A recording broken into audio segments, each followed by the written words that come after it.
Muchísimas gracias por acompañarnos esta mañana aquí en el NH, en pleno centro de Málaga. Estamos todos encantados de habernos trasladado aquí a esta maravillosa ciudad para una jornada técnica que organizamos Grupo Yolí, el periódico Málaga Hoy. Saben que es una de las 9 cabeceras de Grupo Yolí con BBVA.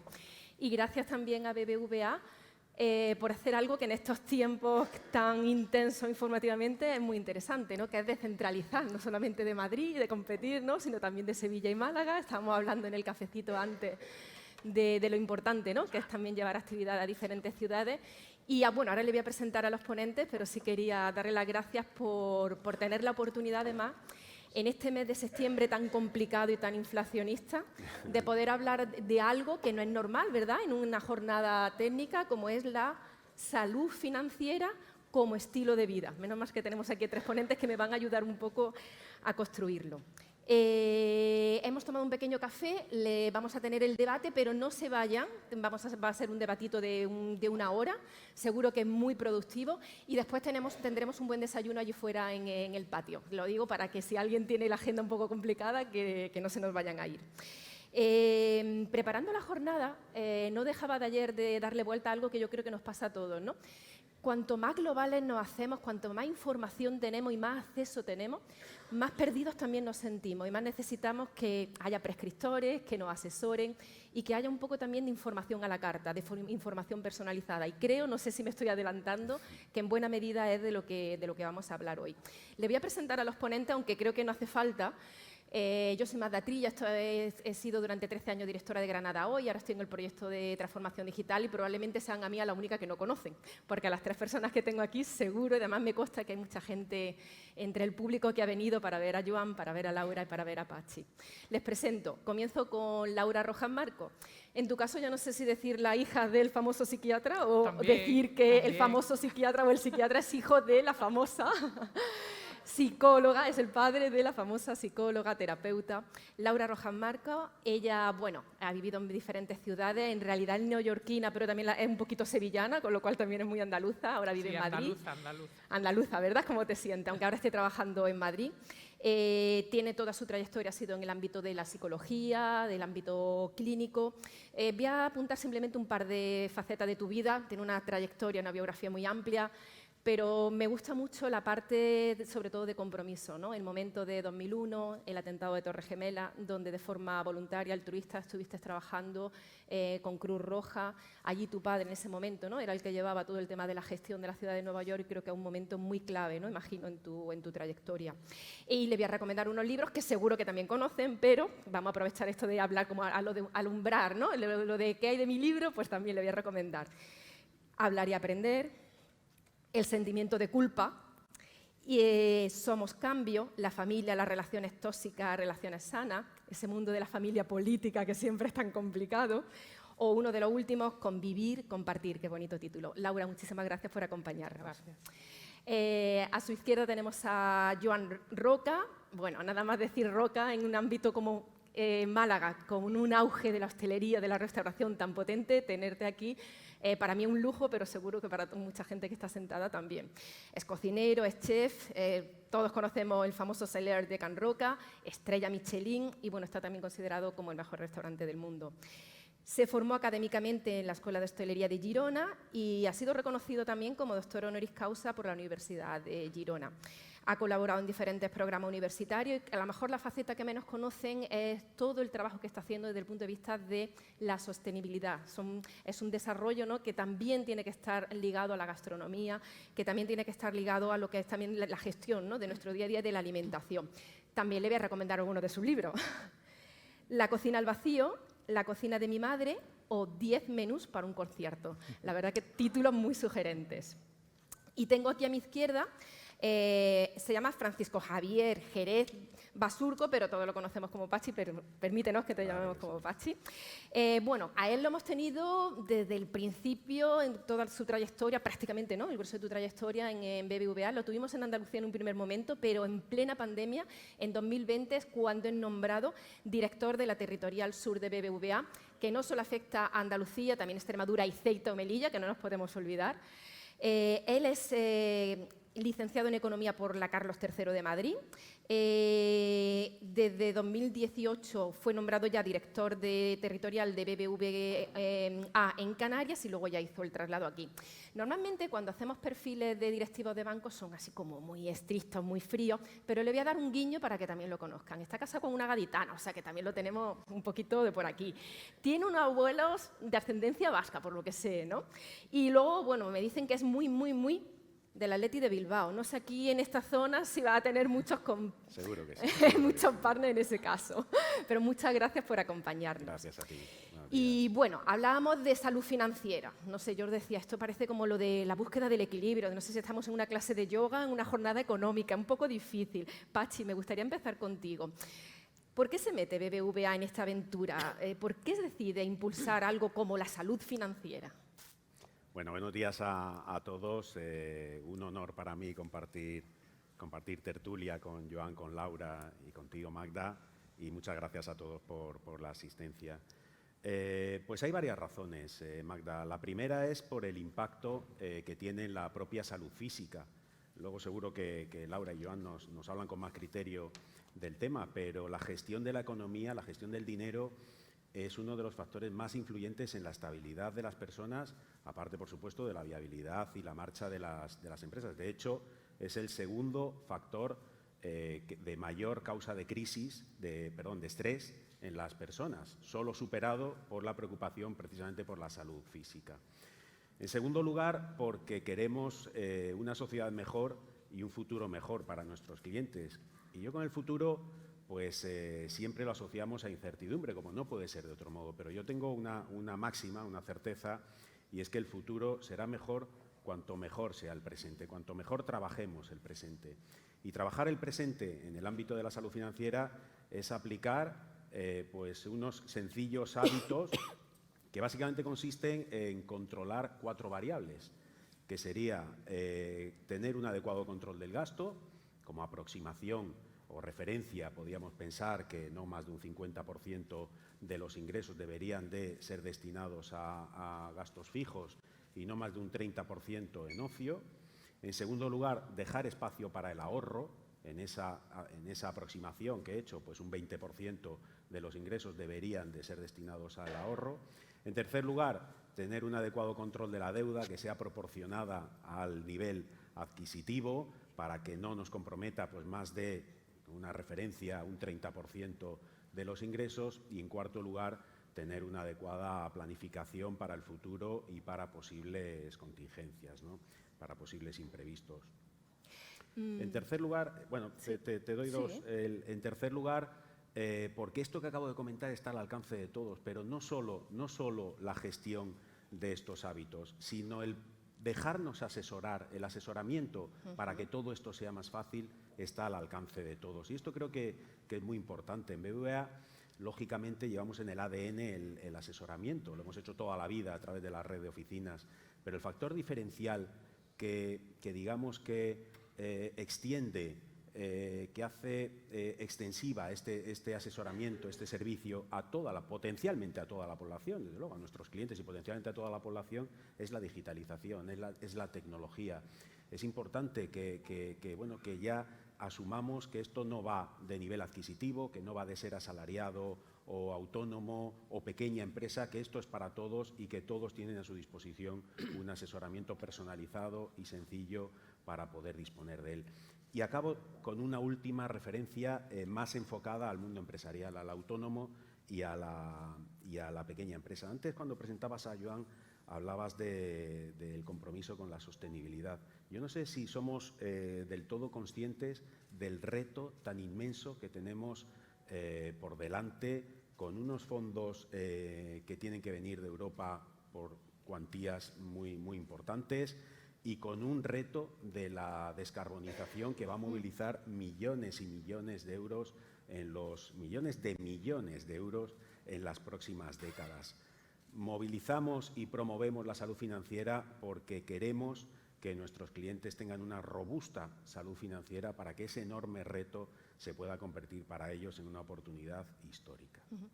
Pachi, has comentado un poco que la idea de la gestión del presente, ¿no?, es lo que nos da esas claves, pero el presente está muy, muy, muy complicado. Con los precios que tenemos ahora mismo en la cesta de la compra, yo he ido apuntando todas estas variables para tener una buena salud financiera y, por ejemplo, factores como el ahorro es muy difícil, ¿no? Voy a pasar ahora a Laura, pero sí me gustaría... ¿Son tiempos también para poder ahorrar? No sé hasta qué punto podemos llegar, o todavía sí crees que... Bueno, la gestión precisamente de la salud financiera no se trata de establecer un patrón común para todos. Es decir, cada persona hay que ajustarle la salud financiera a sus propias posibilidades. Y lo que pretendemos es generar hábitos cuanto antes mejor para que si el ahorro puede ser del 20%, que sea del 20%. Si puede ser del 5% y tiene que ser de 50 euros, pues que sea de 50 euros. Pero el hábito es el que hace... Y si no puede ser en septiembre, con la cuesta de septiembre, lo hacemos en octubre o en noviembre, ¿no? Exactamente. Laura, desde un punto de vista más de nuestra psicología, de nuestro bienestar, ¿cómo afecta el dinero al final a ese nivel de estrés o de ansiedad? Es un elemento muy determinante, comentaba Pachi, que es la segunda fuente de estrés, ¿no?, después de la propia salud. Evidentemente, si estamos enfermos, a partir de ahí ya casi que tampoco pensamos un poco en el dinero. Pero y sobre todo porque creo que también es muy interesante que, aparte de tus libros, tú trabajas en el día a día, estás atendiendo. Nos comentabas que es que no te das casi margen, ¿no?, a dar citas, porque hemos llegado todos de las vacaciones un poco dislocados, ¿no? ¿Cómo afecta todo el tema del dinero a nuestra salud mental también, verdad? Bueno, tiene un papel muy importante, pero bueno, yo quería primero decir que estoy muy ilusionada de estar en mi tierra andaluza y no puedo hablar, ¿no?, sin antes decir lo que significa para mí, ¿no?, poder estar en Andalucía, ¿no?, viviendo fuera durante tanto tiempo. Pero bueno, volviendo al tema en cuestión.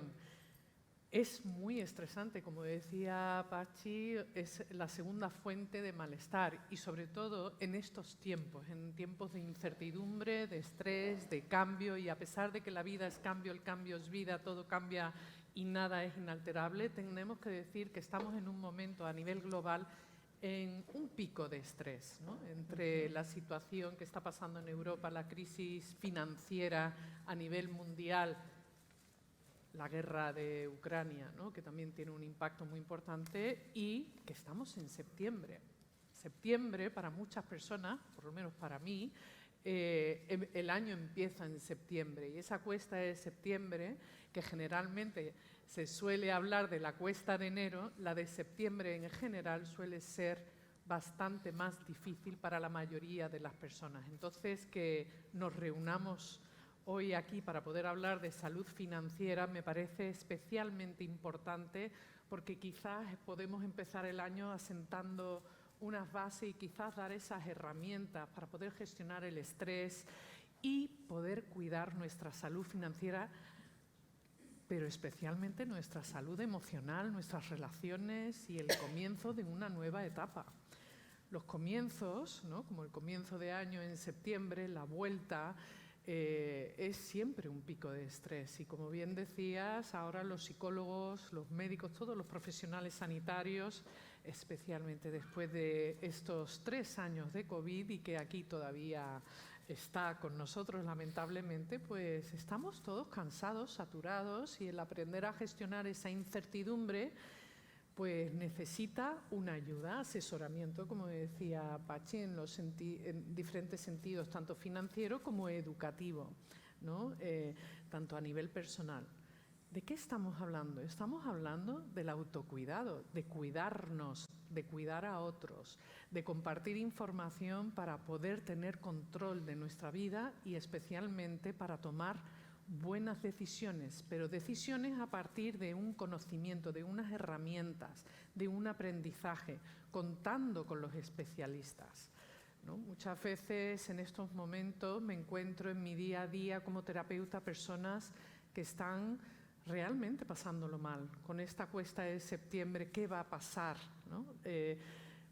Mañana, la semana que viene, voy a tener una economía saludable, sostenible para poder pagar, ¿no?, mis deudas, los colegios de los niños, los alimentos con la inflación.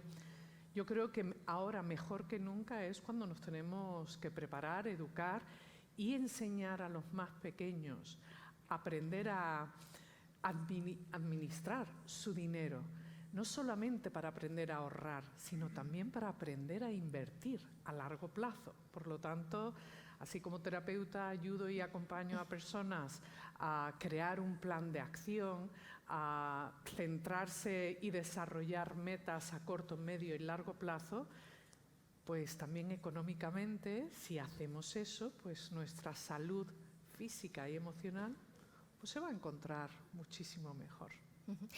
Joan, cuando hablamos estaba hablando, ¿no?, de esa salud, que necesitamos primero tener nuestras cuentas en orden, ¿no?, pero luego tenemos que tener también nuestra salud emocional también en orden. En un ámbito como la restauración, ¿cómo se combina la gastronomía con todo lo que es la sostenibilidad? ¿Y cómo se hace en unos tiempos en los que la propia cesta de la compra te está rompiendo por completo todos los esquemas? Al final también el buen ambiente, el buen clima es algo como muy esencial en nuestros contextos, ¿no? Desde la posición que tú tienes, sobre todo el hecho de haber dado el paso, no era suficiente con tener un buen restaurante, un gran restaurante, uno de los mejores restaurantes, sino también dar ejemplo, ¿no? Y en una línea muy conectada con estos nuevos tiempos en los que también tenemos que ser también generosos, solidarios y corresponsables, ¿no? ¿Cómo se gestiona todo esto? Bueno, antes que nada, un placer estar aquí, compartir este panel y volver a esta tierra que tanto a mí como a mis hermanos nos encanta. Así que las oportunidades que tenemos intentamos pues venir y compartir todo el tiempo que podamos. No todo el que quisiéramos, porque siempre vamos con el tiempo y con la agenda muy apretada, pero nos encanta venir por aquí, así que un placer. Bueno, respondiendo a tu pregunta, es importante que un restaurante que llega a tener el reconocimiento que ha tenido el Selle de Can Roca asuma responsabilidades. Cuando te dan premios y cuando te dan reconocimientos, de alguna forma también adquieres un compromiso muy importante con tu entorno, con tu sociedad, con tu equipo, con tu ecosistema económico que hay alrededor de un restaurante del tipo del Selle de Can Roca, que hay mucha gente del sector de la restauración y del turismo, y sabéis de qué hablo cuando hablo de un restaurante de alta cocina. Es un ente bastante especial, un tipo de empresa muy difícil de explicar en pocas palabras, ¿no?, porque es compleja. Pero sí es verdad que, yendo a lo que comentabas, asumimos una responsabilidad y no solamente nos dedicamos a pensar cómo podemos hacer mejor las cosas que hacemos desde el punto de vista de ese compromiso con la excelencia que tenemos con el cliente que viene a vivir una experiencia gastronómica, sino que además ese cliente, y lo vemos cada vez más, quiere saber cómo te comportas con tu entorno, cómo interactúas con tu entorno, cómo apoyas a esos pequeños productores que están cercanos a ti, que te proveen de los mejores productos posibles, cómo tratas a tu equipo, a tu personal, cómo haces que esa sostenibilidad económica, social y medioambiental se ve reflejada en tu casa, ¿no?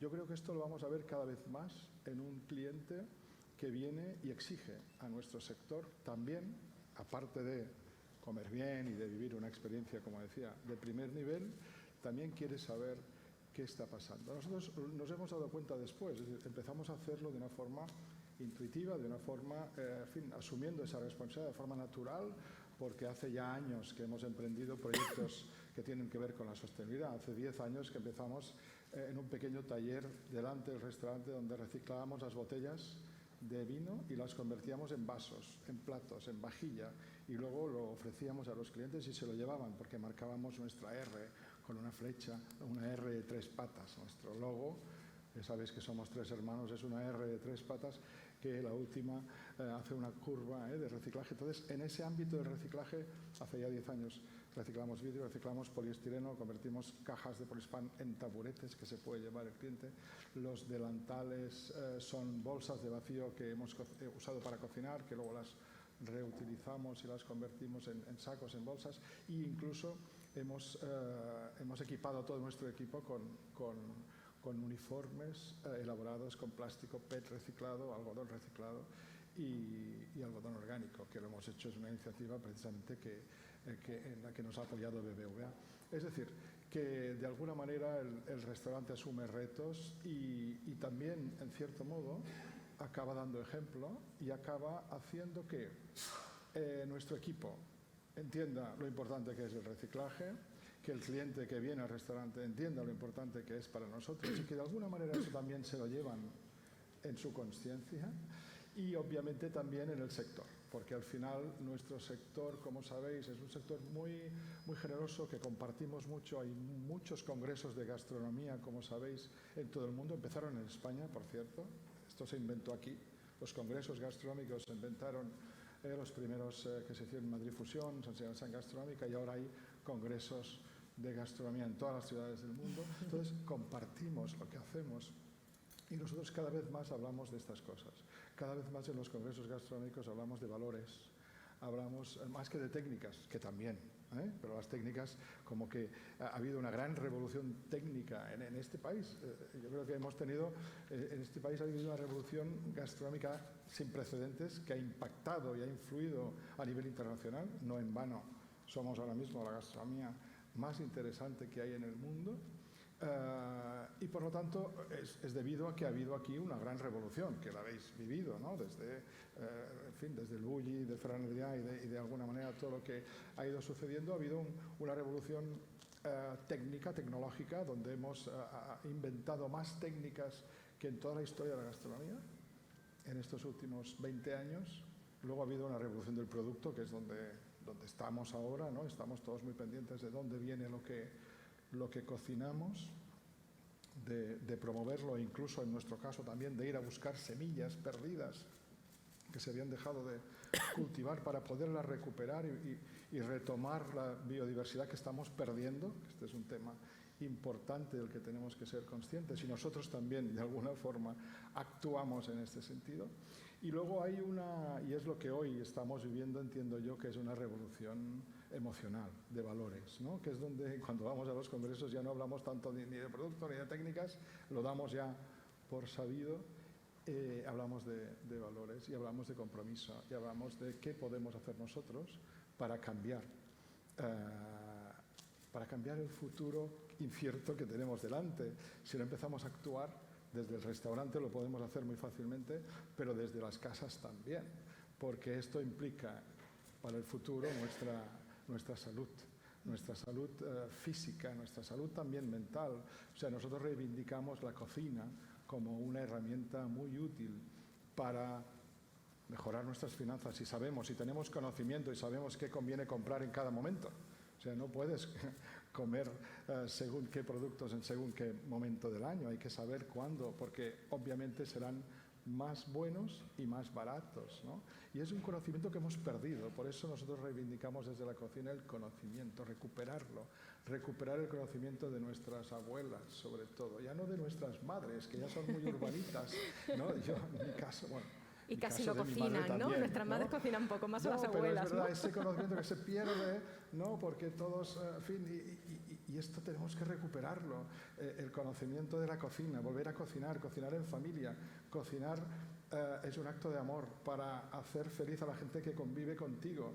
Eso es maravilloso para tu salud mental, física y mental.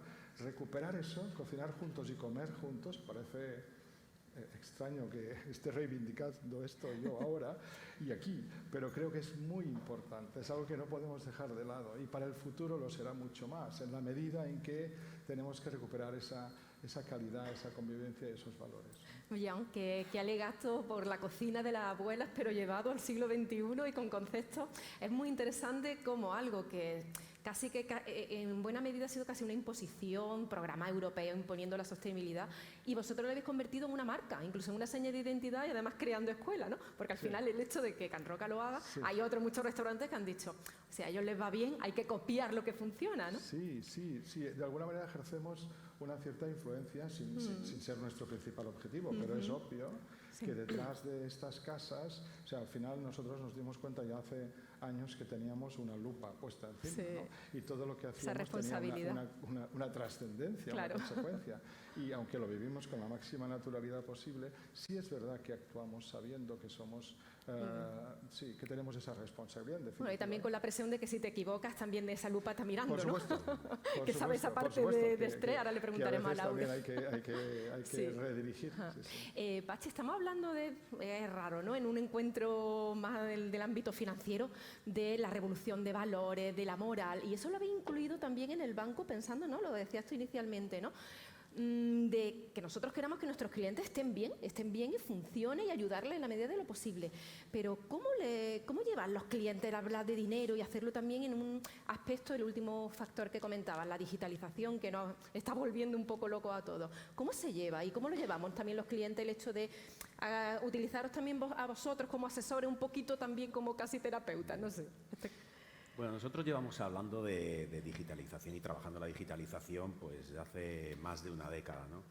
Pero yo creo que hay momentos en la vida en los que, bueno, que representan pues, factores diferenciales o singulares, ¿no?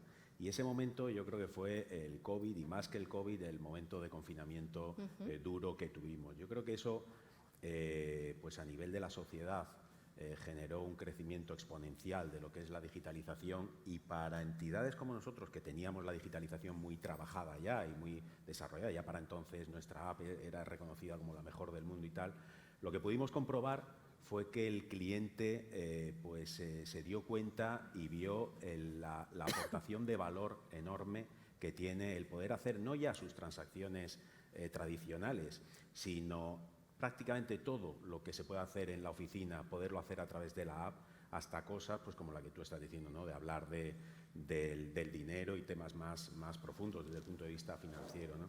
Yo creo que hay dos factores, tres quizá, dos factores o tres que son muy importantes en la experiencia digital del cliente, y más cuando estamos hablando relacionada con la salud financiera. El primero de ellos es la anticipación. La anticipación en el sentido de que el cliente o la persona, el autónomo, el asalariado, cualquier persona no tenga que estar pendiente de sus cosas, que tenga una aplicación que le ayude a entender que va a tener dificultades para llegar a final de mes, porque si sigue el ritmo de gastos de otros meses, pues con la nómina no le llega, o que si hemos dicho antes que hacía falta pues más o menos un máximo del 50% de los ingresos destinarlos a gastos fijos, pues que está destinando el 70%, pero no solo eso, sino que además está suscrito a Netflix, a Movistar, a HBO, al Prime Video y a no sé cuántos más, y que a lo mejor si se quita 2 de los 5, pues podría llegar... Que además no estará viendo. Que, bueno, eso si nos metemos en el gasto de gimnasios y tal, ya, pero que si lo quitamos... Vamos, ¿verdad? Que tampoco se usa. Pues ya podría llegar a conseguir ese objetivo, con lo cual la anticipación es muy importante. El segundo factor es que pueda empezar y terminar por la app, es decir, que pueda tener la experiencia completa por la app. Si yo le estoy diciendo que no va a llegar a final de mes y que además tiene capacidad de endeudamiento porque no tiene agotada, digamos, su capacidad de poder pedir préstamo, bueno, que el cliente tenga la posibilidad de grabarse el préstamo por la propia app, de darse su propio préstamo y de tener ya el disponible para poder pasar el final de mes. O si le estoy diciendo que no está teniendo, la app le está advirtiendo de que no está teniendo un ritmo de ahorro que le pudiera ayudar para el futuro, que tenga la posibilidad de establecerse por la app ese ahorro periódico o ese plan de ahorro, ¿no? Y te decía dos, o mejor tres, tres, ¿no? Tenías dudas de si porque el tercero también es muy importante, y es que pueda complementar o completar esa experiencia digital cuando él lo estime o cuando la situación lo requiera, con un asesoramiento personal. Y esa es nuestra propuesta. Nuestra propuesta es dar todo el asesoramiento necesario, personalizado y sencillo a través de la app, pero cuando el cliente lo requiere o la situación lo requiere, poder aspirar a tener un asesoramiento más profundo con un asesor. Lo cierto es que más de 3 millones de personas interlocutan de alguna forma al mes con temas relacionados con la salud financiera a través de la app, y nuestra valoración o nuestra percepción es que hay una valoración muy positiva. En primer lugar, porque le preguntamos, nosotros usamos el feedback de los clientes pues para mejorar, pero también vemos cuál es la valoración, ¿no? Y también exactamente. Y en segundo lugar, porque tenemos métricas que así nos lo hacen ver, ¿no? Como es, por ejemplo, el índice de satisfacción, lo que llamamos por su acrónimo inglés NPS, que es básicamente la diferencia entre promotores y detractores, es mucho mejor entre los clientes que tienen una experiencia digital que entre los que no la tienen. Y también el índice de vinculación, que también es un parámetro que nos puede ayudar a entender que un cliente con experiencia digital que interlocuta en este tipo de servicios, pues consume más productos del banco que el que no la tiene, con lo cual su nivel de satisfacción pues es mejor. Laura está hablando un poco de un perfil, yo creo que así un poco más genérico, pero normalmente siempre cuando hablamos de digitalización es como que los jóvenes como que vienen aprendidos, ¿no? Los nativos digitales, y aquí bueno, vamos a entendernos que nosotros somos todos jóvenes y que estamos muy familiarizados con todas las tecnologías, pero respecto al impacto del estrés, de la ansiedad con lo que es la gestión financiera, ¿los jóvenes lo llevan mejor, lo llevan peor? ¿En qué? ¿Cómo lo situaría? No sé si realmente también es uno de los factores y te hace incluso llegar a pedir una consulta, ¿no? Porque realmente ves que necesitas un asesoramiento por parte de tu banco y por parte de tu terapeuta, ¿no? Bueno, de cara a la población más joven, una de las cosas que estamos observando dentro del campo de la psicología y todo lo que estudia el bienestar, las relaciones, es sobre todo partiendo de esta experiencia dolorosa y traumática que hemos vivido en los últimos 3 años, los jóvenes lo están pasando mal en general. No todo el mundo, pero en general, ¿no? Y hay un nivel de estrés muy alto, un nivel de incertidumbre, de confusión y sobre todo porque muchos de ellos sienten que las diferentes etapas de desarrollo, ¿no? Con el COVID pues se ha frenado y se han tenido que adaptar, como hemos tenido que hacer todos, ¿no? Adaptar a un nuevo sistema en el que lo digital pues ha venido para quedarse, ¿no? Evidentemente algunas personas lo llevan mejor que otras, yo no sé vosotros, pero a nivel personal, yo que siempre he pasado consulta presencial y de hecho me resistía siempre a pasar consulta online porque pensaba antes del COVID que no iba a poder darle a mi paciente el servicio y la ayuda que necesitaba y que esto a través de una pantalla ni hablar, porque se perdía calidad. Lo cierto es que me tuve que adaptar, como todos. Me tuve que adaptar y tuve que aprender a incorporar una nueva forma de trabajar.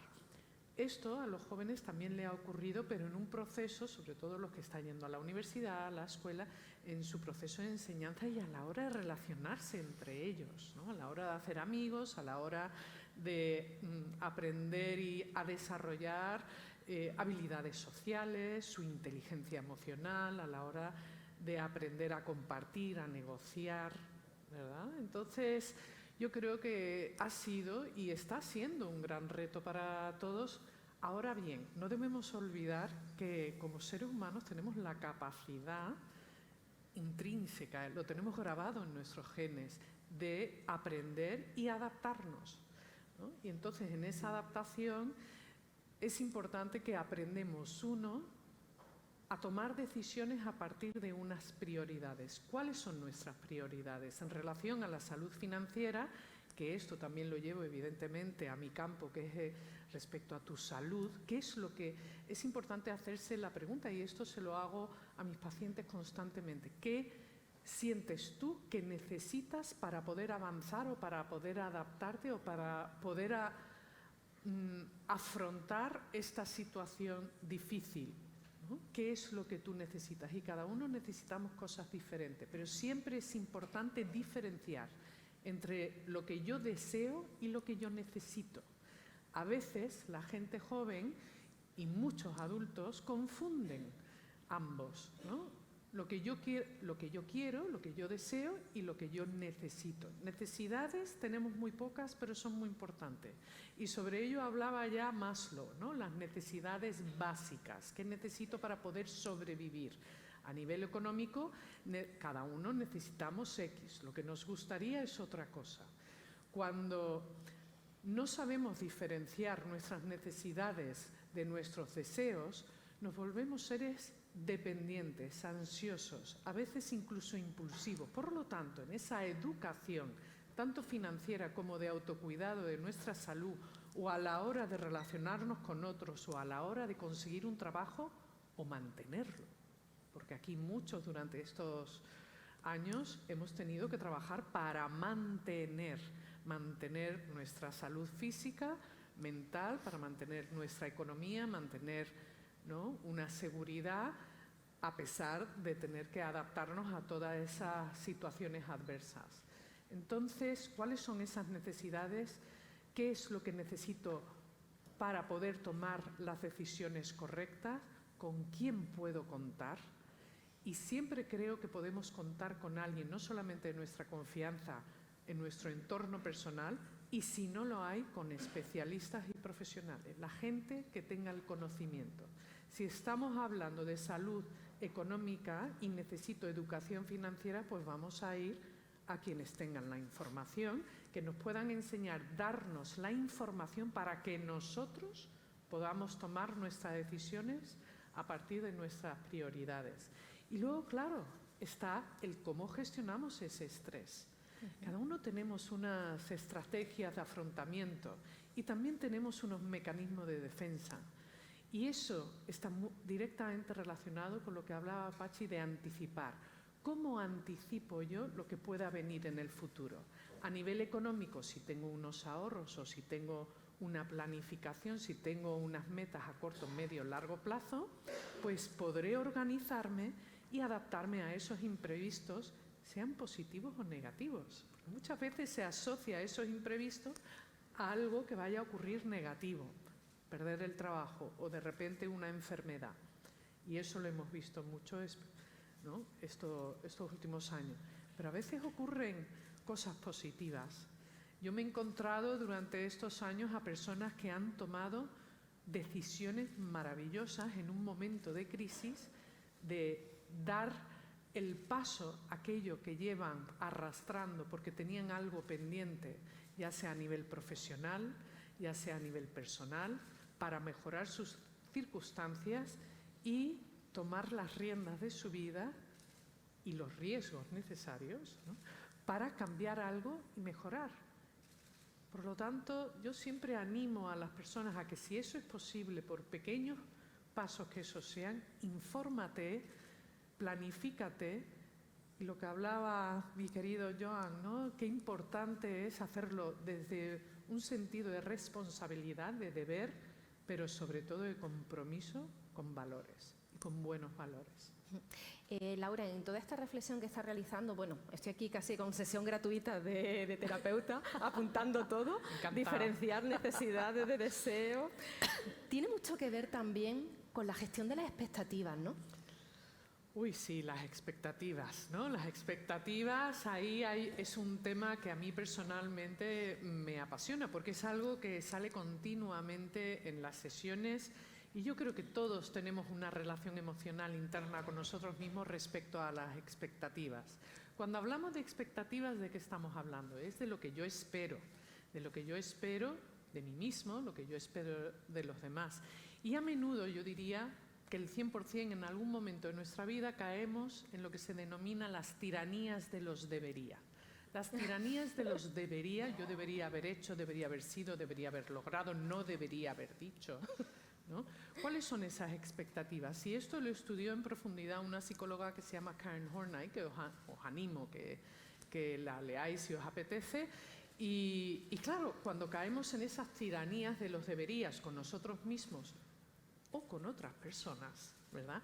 Tú deberías haber hecho, mira, ¿no?, lo que ha hecho tu hermano o tu compañero. Caemos, ¿no?, como en una sensación de frustración, de insatisfacción, incluso sentimiento de pérdida, de que no conseguimos o no estamos a la altura.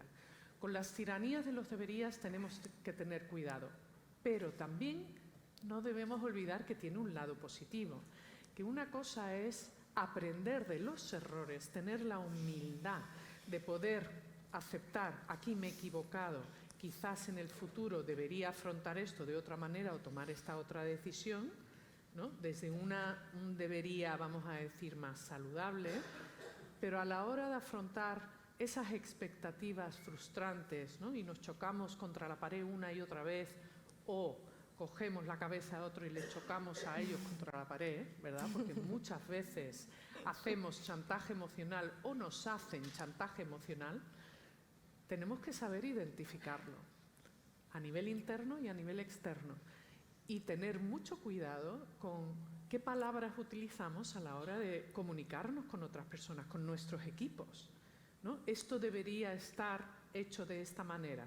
Bueno, también la actitud tiene un papel muy importante en cómo afrontamos esas expectativas. Por lo tanto, yo os animo a que penséis y reflexionéis, hagáis un poquito de introspección de cómo gestionáis vuestras tiranías de los deberías respecto a vuestra salud física, vuestra salud emocional, vuestra salud financiera, y con los pies en la tierra, con una actitud positiva, pero siempre realista, trabajando y analizando lo que uno sí tiene delante, ¿no? Crear pues o trabajar por esos sueños o esas ilusiones o esos proyectos, ¿no? Poquito a poco y contando pues con una red de ayuda, pero claro, siempre partiendo del compromiso que uno tenga y perseverancia, disciplina y apechugar y afrontar la pereza como se pueda. Joan, ¿cómo lleva lo de las tiranías de los deberías? Porque aparte de chef, tienes un proyecto internacional muy potente como emprendedor, como empresario, y hay que gestionar muchos deberías propios, ajenos, muchas expectativas, mucha gestión de equipos, como acaba de plantear Laura. ¿Cómo se hace y cómo no? ¿Y qué elemento tiene, qué papel ocupa ahí también la salud financiera en esos deberías, en esas tiranías? Bueno, ciertamente es un tema complejo, ¿no? y que teniendo en cuenta que somos una empresa familiar, ¿no? y que esa empresa familiar ha crecido y ha llegado a cotas que nunca había imaginado de representación a nivel internacional y de reconocimiento a nivel internacional. Esto genera en ese proceso una serie de dificultades que se van superando, y que desde esa transferencia de valores que hicieron nuestros padres, nuestra madre nos enseñó a cocinar, y mi abuela, mi madre nos enseñó a cocinar a los tres, pero sobre todo nos transmitió valores que tienen que ver con el esfuerzo, con el sacrificio, con el trabajo, con la capacidad de compartir, con la generosidad, con la hospitalidad, que tiene tanto que ver con este sector en el que estamos. Esos valores nos han acompañado, y el Celler de Can Roca este año cumple 36 años de historia. Parece que fue ayer, pero empezamos hace muchos años en esta aventura. Dos hermanos, primero Josep y yo, que somos los que nos llevamos menos diferencia de edad. Empezamos un restaurante con 20 y 22 años, un restaurante gastronómico, año 86. No sabíamos exactamente qué era eso aquello, en ¿verdad? esa época, ¿no? Éramos valientes, seguramente muy inconscientes, atrevidos, pero queríamos disfrutar de lo que nos gustaba hacer. Teníamos claro que nos gustaba cocinar y que nos gustaba servir.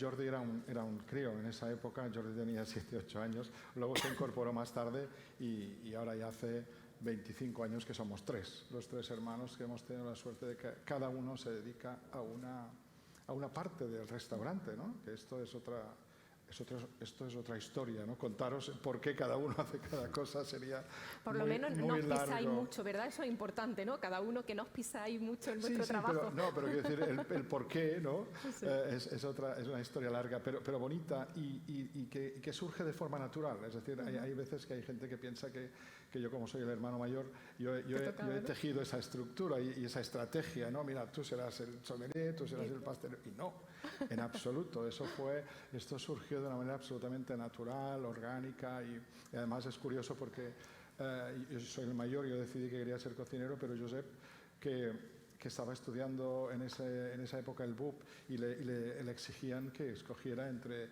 ciencias o letras, ¿no? O sea, tenías que decidir. Y él decía, ¿y no hay algo que lo coja todo? Y yo le dije, ¿por qué no vas a la escuela de hostelería y ves el mundo de la sala y de los vinos? Que ahí el mundo de los vinos es geografía, es antropología, es historia, es agricultura, es ciencia, y es psicología. Porque la sala, imaginaros, un camarero que quiere su oficio, que lo hace con orgullo, puede desarrollar unas capacidades maravillosas para hacer feliz a la gente a la que atiende. Entonces, mirado desde esta perspectiva, Josep encontró un campo extraordinario donde crecer profesionalmente, personalmente. Y Jordi pasaba por allí. Jordi dice que le gustaba tanto la escuela que repitió un curso más. O sea, un estudiante nefasto, pero encontró en nuestra casa la posibilidad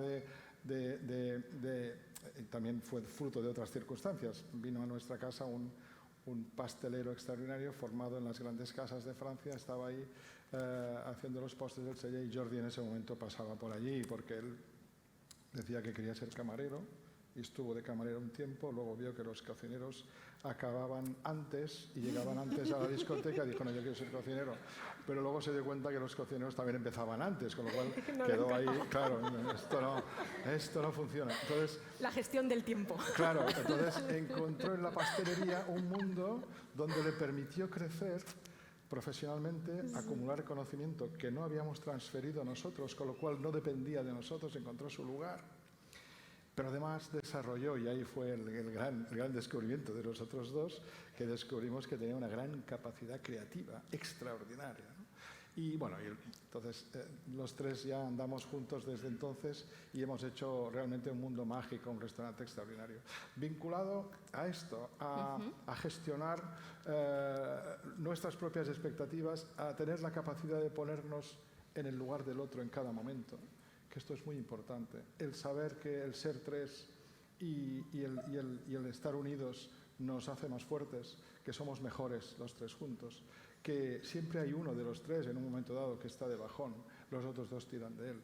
Eso que nos transmitió nuestra madre, esos valores siguen vigentes y hacen posible, y han hecho posible, ese milagro que es el Sella Can Roca, un restaurante llevado por tres hermanos que ahora mismo es un restaurante muy reconocido a nivel mundial y que además, que es lo más importante, tiene ganas de seguir, tiene ganas de continuar.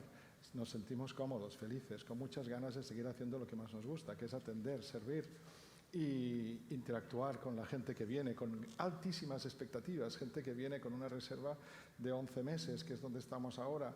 Cuando la gente consigue la reserva y hasta que llega han pasado un tiempo, genera unas expectativas cada vez más grandes, ¿no? Claro, ¿qué pasa, no? Que aquí dan un de año comer. Esperando para que me den de Claro, comer. y además este cliente viene de Chicago, o de Seúl o de Finlandia. Y a ver ¿no? cómo llega a Girona. No, entonces digamos que hay una generosidad por parte del cliente en tiempo y en recursos, ¿no? Para venir, y en expectativas generadas. Entonces tenemos que estar a la altura. Entonces, ¿cómo lo hacemos? Pues manteniendo ese espíritu ¿no? latente y transmitiéndolo a nuestro equipo. También es verdad que nuestro equipo desde hace ya 8 años cuenta con una profesional, una psicóloga, Inma Puig, que nos ayuda también a gestionar las emociones de los equipos y a mantener de alguna manera el buen ambiente de trabajo en un lugar donde hay mucha competitividad y mucha tensión, porque, bueno, a mí me gusta más llamarle concentración más que tensión, pero la hay, porque imaginaros, ¿no? Llegan unos clientes con una sonrisa, ¿no? Con ganas de que allí pasen 1000 cosas, de que haya fuegos artificiales. Y solo les vamos a dar de comer, les vamos a atender y lo vamos a hacer muy bien. Para que eso suceda, tienes que generar en tu empresa, en tu restaurante, y esto es extrapolable a todas las empresas, un clima amable, agradable, confortable. La gente tiene que estar bien, tiene que estar cómoda, tiene que sentirse bien cuidada. Yo creo que la gente necesita sentirse más cuidada, incluso que pagada, que también, pero sobre todo cuidada, ¿no? Cuidar a las personas es algo clave y en el sector de la restauración es vital. Más ahora en la medida en que la gente después del COVID está muy sensible y cuando va a un restaurante necesita ser cuidada, ahora más que nunca. Entonces, para poder cuidar a los clientes tienes que cuidar a tu equipo, a tu personal, y si no, algo falla. Entonces nosotros ponemos recursos y ponemos profesionales especializados que desde el ámbito de la psicología clínica nos ayudan a gestionar los conflictos que son inevitables en un equipo de trabajo. Pero, Joan, no es eso lo que estamos acostumbrados, ¿no? Bueno, antes voy a hacer un impasse porque sí, os quiero recomendar, ya no sé si lo vi en Movistar, en Filming, en Netflix, un documental de tu hermano pequeño en el que cuenta, sí. no sé si habrá hablado con Laura, porque prácticamente eso de convertir un traspié en una oportunidad, con lo de Eso repetir, ya te ha ese copiado. documental es maravilloso. Es maravilloso, quería recomendarlo, lo que pasa es que no recuerdo en qué plataforma estaba. Claro, y es en Netflix, en Chef Table. Vale. Si la serie Chef Table, el capítulo es Jordi Roca, Sí. y él cuenta con su experiencia, desde su Es mirada, maravilloso. desde sus ojos, cómo se integra con sus dos hermanos, Sí. cómo todo esto que os he contado así. Pero a mí tal, me faltaba esta parte, es como todo, había que contrastar. Lo cuenta muy bien, pero sobre todo entiendes que es un restaurante así y que Sí. es un restaurante familiar mirado o contado por el hermano pequeño, ¿no? Sí. Realmente es extraordinario. Sí, lo Pero te recomiendo. quería preguntar, la imagen que tenemos de estos programas, ¿no? El de Chef Table, por ejemplo, que la alta cocina es una guerra lo que hay dentro de las cocinas, ¿no? Sí. Incluso programas españoles como el de Masterchef al final dicen, madre mía, si se están matando. ¿Eso al final es así o porque dices que tenéis una psicóloga para crear buen ambiente? Es un poco como... es verdad, es decir, hay mucha tensión en las cocinas, pero hay tensión en las cocinas en las que falla algo. Es decir, cuando hay tensión es porque Vale. falla algo. ¿Qué suele fallar? Pues que se ha construido en un lugar, la cocina, físicamente, en el lugar más inadecuado del edificio, sin ventilación, sin espacios, o sea, con el espacio muy ajustado, dando prioridad a la sala y a la facturación y a lo que puede generar el negocio y la cocina. No hay el equipamiento adecuado, no hay el personal adecuado, el personal no está formado adecuadamente. Es decir, empezamos por la base, o sea, vamos a encontrar seguramente, si diagnosticamos qué está pasando aquí. Si el reloj no funciona bien, ¿no? Hay cosas que se pueden mejorar, seguro, ¿no? A nivel estructural.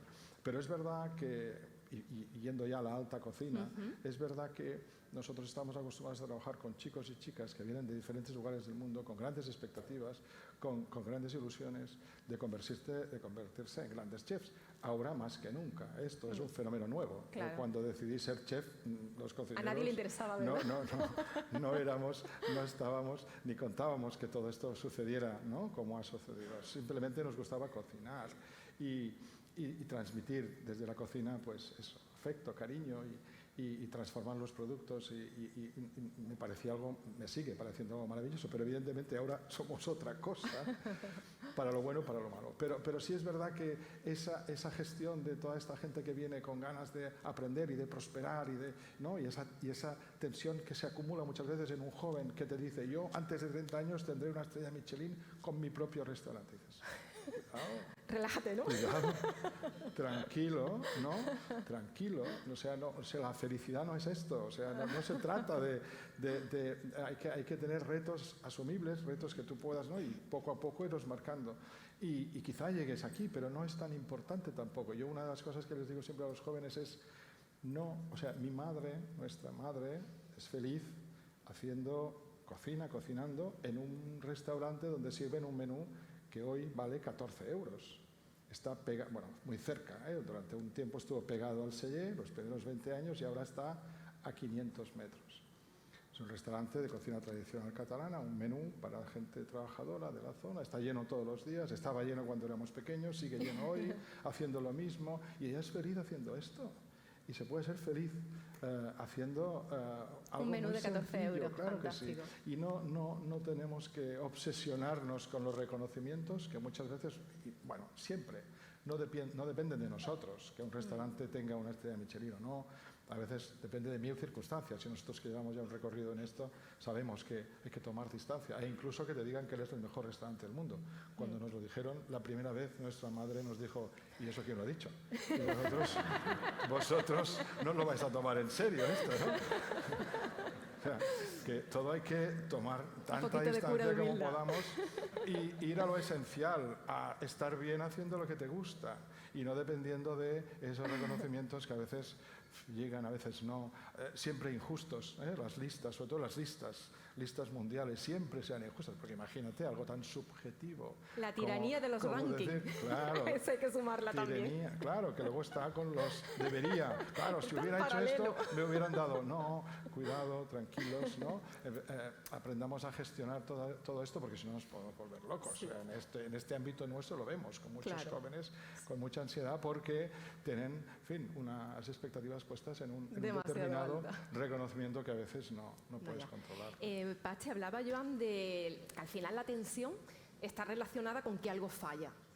Llevándonos de nuevo a nuestro terreno de la salud financiera, ¿qué dificultades detectáis vosotros como principales, ¿no? A la hora de ayudar, sobre todo a vuestros clientes? Estamos hablando de un nivel, ¿no?, mediana edad, normalmente esos 3 millones, ¿no?, de usuarios que tenéis. Entiendo que autónomos, emprendedores, pequeñas empresas, ¿no?, mucha pyme. ¿Cuáles son los primeros o esos retos asumibles que vosotros veis que podéis ayudar, esas dificultades en las que se encuentran vuestros clientes? A nivel particular, bueno, ahora tengo yo una presión enorme porque no puedo decir debería. Bueno, primero un puntapié si digo esto, pero bueno, a nivel, no suelo decirlo, ¿eh? A nivel particular, pues lo he comentado un poco antes, cuáles son los retos, ¿no? Desde el punto de vista de la empresa, yo creo que los retos más relevantes ligados a la salud financiera pues son los relacionados, en primer lugar, con la financiación. La financiación es la deuda, la gestión de la deuda, pues es muy relevante para que no sobrepase la proporcionalidad con los ingresos y con el patrimonio, pero a la vez que sea suficiente para poder acometer los proyectos estratégicos de cada empresa. En segundo lugar, la tesorería. La tesorería es algo muy relevante porque es la gasolina del coche. Y tú puedes tener un motor buenísimo que como te quedes sin gasolina te quedas tirado. Y la tesorería, la gestión de la tesorería muchas veces se deja un poco de lado y es sumamente relevante. En tercer lugar, el tener la previsión para posibles contingencias, el tener pues, posibles impagos, posibles fraudes cibernéticos debidamente cubiertos. Y en cuarto lugar, pues el asesoramiento patrimonial, el poder invertir, como decía antes Laura, pues parte de los ahorros en el largo plazo de alguna forma. Pero me preguntaba sobre dificultades. Estos son los retos. Para mí, la dificultad, y sobre todo Joan y cualquiera de ustedes lo puede comprobar en sus empresas, para mí la mayor dificultad es que el día tiene 24 horas. Es el tiempo. Y por eso es tan importante que lo que comentaba antes de la anticipación, que el empresario se pueda dedicar a sus clientes, a sus proveedores, a sus productos, a su negocio, con la tranquilidad de que tiene un asesoramiento personalizado que le va a ayudar y le va a proporcionar la información necesaria para una toma de decisiones razonablemente fácil. Una pregunta casi de cotilleo. Es que en esta semana que estamos todos con la guerra fiscal que hemos montado, este tipo de cuestiones que tienen que ver con esa incertidumbre, con ese contexto cambiante, ¿también afecta desde el punto de vista de esa salud financiera? ¿Tenéis vosotros también el hecho de, bueno, ¿y qué hago? ¿Cómo gestiono mi patrimonio, esa tesorería? ¿Cómo la propia dinámica de la política, los titulares de prensa, los titulares del informativo, al final también acaban teniendo un impacto también en...? Bueno, indudablemente, porque al final todo factor influye en tu propia gestión o en el asesoramiento que puedas hacer de la salud financiera, ¿no? Pero como bien decía antes Laura, los factores exógenos existen y no hacen más que darle más importancia a las cosas que uno puede activar. Con lo cual, bueno, pues que venga mañana, que la inflación sea un poco más alta o más baja, que mañana te pongan un impuesto o te lo quiten, te lo suban o te lo bajen, eso no depende de nosotros. Lo que depende de nosotros es generar determinados hábitos que, independientemente de esos factores, te van a ayudar a tener un futuro mejor y, que es más, te van a ayudar a superar mejor esos factores exógenos. En buena medida casi entiendo que tienes que hacer casi una burbuja ajena a ese breaking news, ¿no?, para que intentes gestionar tu dinero bien al margen de lo que hoy determina el Banco Central Europeo o de las gestiones que se hagan, ¿no? Magda, que como todo en la vida, es decir, si hablamos de la salud física es exactamente igual. Te puede venir una enfermedad sobrevenida, pero si tú tienes determinados hábitos de salud, de dormir bien, de comer bien, de hacer un poquito de deporte, en primer lugar vas a tener menos probabilidad de que te venga esa enfermedad y en segundo lugar, si te viene, estarás mejor preparado para poder llevarla adelante. Yo creo que es aplicable a todos los ámbitos de la vida.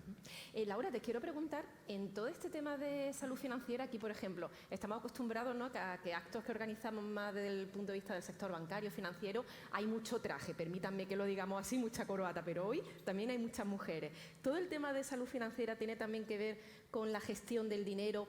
¿Hay diferencias en cómo hacemos nuestra gestión financiera, hombres y mujeres?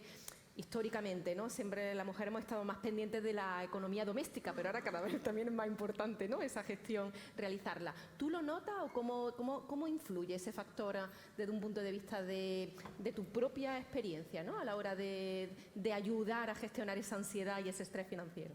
Bueno, yo creo que en estos momentos, por lo menos desde el punto de vista de lo que yo observo como terapeuta, desde luego, tanto hombres como mujeres, y tampoco me gusta hacer grandes diferencias, ¿no? Personas están ahora mismo con mucha fuente de estrés, ¿no? Hay muchísimo estrés y evidentemente cada persona, independientemente del sexo que tenga, pues va a tener sus retos, tiene su historia, tiene su personalidad, ¿no? Tiene su trayectoria, ya sea profesional, personal, y claro, y también tiene sus propósitos y su forma de gestionar el estrés y la adversidad y todas esas contingencias que estaba comentando Paxi, ¿no? Y claro, frente a esas dificultades, yo creo que cualquier persona que tiene que gestionar una pequeña empresa, una gran empresa, su economía familiar, su salud, no deja de ser el CEO, el director, ¿no? de su vida, ¿no? Ahora bien, todos tenemos que decidir en manos de quién ponemos determinados aspectos que son importantes para nosotros. Y ahí el papel de la confianza es importante. ¿En quién confiamos? ¿Confiamos en nosotros mismos? ¿Qué necesitamos para poder confiar? ¿Quiénes son nuestras personas de confianza o entidades de confianza? ¿Cómo vivimos el día a día respecto a la confianza? La confianza, el propósito, que cada uno tengamos un propósito, que no estoy hablando de un hobby o de una pasión, evidentemente si lo tienes, bienvenido sea, pero tampoco es necesario. Pero sí tener tus propósitos y tus objetivos claros es esencial. Saber diferenciar entre lo importante, lo urgente y lo que puede esperar es básico, ¿no? A veces, como decía antes, confundimos nuestras necesidades básicas con nuestros deseos y se convierten en algo urgente. No, es importante aprender y que enseñamos y que eduquemos a los más pequeños a gestionar no solamente la ansiedad y el estrés frente a las dificultades, sino a saber o aprender a no ser impulsivos. Por ejemplo, ahora mismo, frente a esta situación de crisis global económica que está afectando la salud, y porque también hay una crisis de salud, hay muchas personas que frente a ese estado de estrés toman decisiones muy impulsivas. ¿Por qué? Por miedo o desconocimiento, o porque a lo mejor quieren salvar algo y se precipitan. Entonces, claro, si utilizamos el ejemplo, ¿no? de Joan en esas situaciones de tensión, en esas situaciones de estrés, el aprender a gestionar los conflictos utilizando herramientas externas o internas o desarrollarlas para poder gestionarlas mejor, pues va a ayudar tanto a las personas, hombres, mujeres, sea lo que sea, ¿no? Da igual la edad, da igual la generación, da igual dónde vivan, a gestionar mejor esas dificultades. Y yo creo que uno de nuestros propósitos, y parte por lo que estamos aquí, es para ayudar a quizás a poner esas primeras semillas, el ayudar a sembrar información, datos, ideas, conceptos que puedan ayudar a personas de todas las generaciones y background, ¿no? Laura, ese sería nuestro reto como sociedad desde el punto de vista de la gestión del estrés financiero, de cualquier tipo de estrés en realidad, al margen de género, al margen de edades, de generaciones. Bueno, yo creo que nuestro reto, y es un reto del día a día, es conseguir, yo diría que es el mayor objetivo, lo que compartimos todos, que es un bienestar, una serenidad, una tranquilidad, una sensación de control, aceptando que la vida, como decía al principio, cambia, el control total no existe, que todos caemos en esas tiranías de los deberías, que todos nos caemos, que a veces cometemos errores o incluso fracasamos o no conseguimos esos objetivos y debemos adaptar, ¿no? nuestra situación ¿no? y tomar decisiones que no nos gustan, ¿no? o que no hemos elegido. Pero creo que podemos confiar y que no hay que olvidar que esos pequeños pasos que damos hoy, ¿no? de aprendizaje, como decía Alex Rovira, el escritor, ¿no? dice, si tú dedicas un 1% todos los días a hacer algo que te cueste trabajo, pero que te ayude a crear un futuro más saludable, sea económicamente, sea de salud, en tus relaciones, al final de mes, al final de año vas a recoger, ¿no? Vas a recoger. Y entonces yo una frase con la que me gusta siempre a veces terminar y que yo me pregunto cada mañana, y os animo a que lo preguntéis también, es ¿qué puedo hacer hoy para que mi yo futuro se sienta orgulloso? ¿No? Y no tienen que ser grandes cosas, no tiene que ser inventarse nada, no tiene que ser... Pero el qué puedo hacer hoy para que mi yo futuro se sienta orgulloso, ese orgullo quizás está más relacionado con la serenidad, con la paz interior, que independientemente de esos errores o esas caídas, esos fracasos, es como, bueno, por lo menos lo intenté, ahora qué más puedo hacer, ¿no? Y tener ese propósito, esos compromisos, no sé, un plan, un proyecto de vida, ¿no? Sea el que sea, y que cada uno elija el suyo. Un proyecto de vida de ser mejores, me lo apunto, ¿eh? Mañana prometo levantarme con esta frase. ¿Qué hacer hoy para que mi yo futuro esté un poquito más orgulloso? Pero soy periodista y no me puedo ir, Joan, sin preguntarte en qué estáis trabajando, cuál va a ser el siguiente titular, qué nos vaya a sorprender, algo que sepamos en qué estáis ahora metidos, porque vosotros no paráis nunca. No, bueno, no tengo grandes titulares, ya me disculparás, pero las pequeñas cosas también nos valen. Pero yo creo que lo más importante es que, mira, recientemente nosotros cada 10 años reafirmamos nuestros compromisos, ¿no? Ah, esto es como las bodas de plata, de oro y tal, vale. Entonces, no hace mucho con mis hermanos decidimos que íbamos a seguir 10 años más haciendo esto, que esto ya es importante. Está bien. Sí, la salud nos acompaña evidentemente, pero bueno, es una declaración de intenciones, ¿no? De tener ganas de seguir haciendo esto, que es lo que antes decía, y también de ver que hay nuevas generaciones que vienen detrás, que vienen con ganas, con ilusión, que han dado sus tumbos hasta llegar a volver a nuestro lado, ¿no? Mi hijo estudió políticas, no quería saber nada de la cocina y de repente es un cocinero maravilloso con unas ganas de cocinar y con ganas de seguir en la empresa. Mi sobrino, el hijo de Josep, estudió económicas y ese ya tenía claro que quería ser cocinero y sigue pensándolo, con lo cual estamos, bueno, creando a nuestro alrededor energía, el legado, ¿no? positivismo, ganas de seguir con el legado y ganas de emprender también proyectos vinculados a ese gran proyecto que es SEE Can Roca, que yo creo que una de las cosas que sí hemos ido haciendo durante este tiempo es generar pequeños modelos de negocio complementarios, desde heladerías, una fábrica de chocolate. O sea, nosotros siempre hemos tenido claro que de SEE Can Roca solo podía haber uno, a pesar de que nos han propuesto abrir sellers de Can Roca en todas las grandes ciudades del mundo. Todas las cadenas hoteleras han llevado a nuestra puerta, ¿queréis que abramos un seller de Can Roca? Y siempre hemos dicho, no, solo puede haber uno. Y nos reafirmamos en esa idea de exclusividad. No seríamos honestos, ¿no?, si empezáramos a abrir restaurantes como este intentando mimetizarlos sabiendo que es imposible, que esto tiene que tener alma. Pero no queremos renunciar al crecimiento, a un crecimiento orgánico, sostenido, que nos permita avanzar, que nos permita generar una economía sólida alrededor de ese proyecto, de esa marca que es el SEE Can Roca, y hemos generado varios modelos de negocio. Hay un pequeño restaurante en el barrio antiguo de Girona que se llama Normal, que es lo más reciente que hemos abierto, un restaurante normal. Se llama Normal. Sí. Qué atrevimiento, ¿no? Normal, ¿no? Muy recomendable, sí. Esto salió del confinamiento. De normal no tendrá nada, por supuesto. Bueno, durante la pandemia, ¿no? Vamos a abrir un restaurante. Y en ese tiempo en que nada era normal, ¿no?, todos estábamos preocupados y todo, y cómo será el futuro, y entonces decidimos abrir un restaurante nuevo. Me encanta. Que se llama Normal. Entonces, ¿qué es? Pues es un restaurante, bueno, una cocina muy intuitiva, espontánea, también es una forma de hacer crecer a la gente de nuestro equipo, que de repente, pues, una chica es la jefa de cocina maravillosa, que está cocinando súper bien.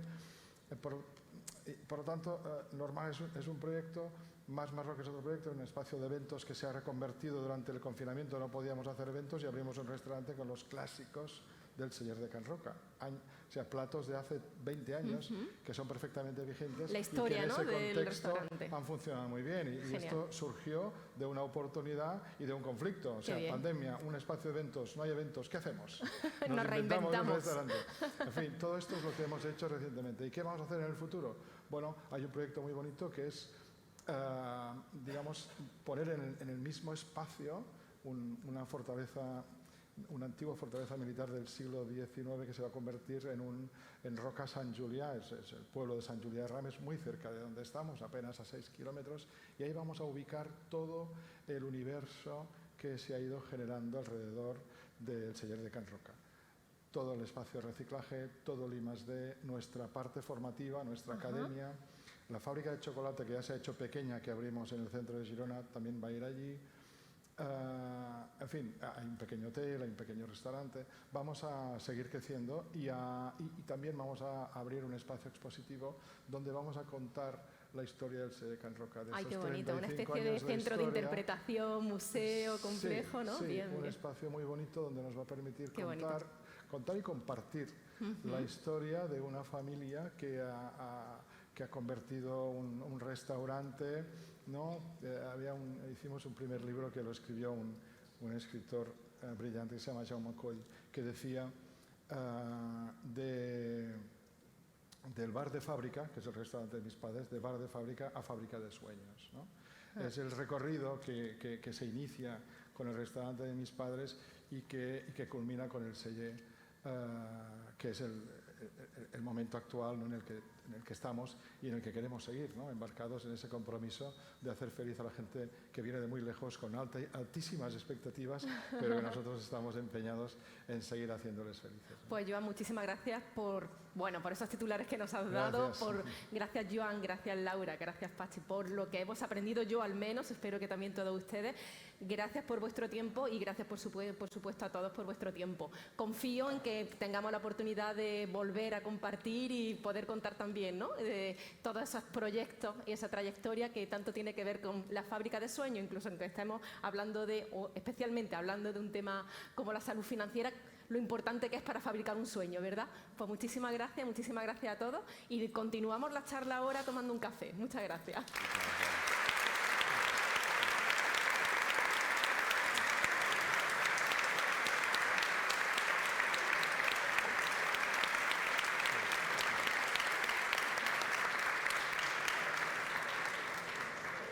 No hemos colado un polín, pero bueno, ¿no?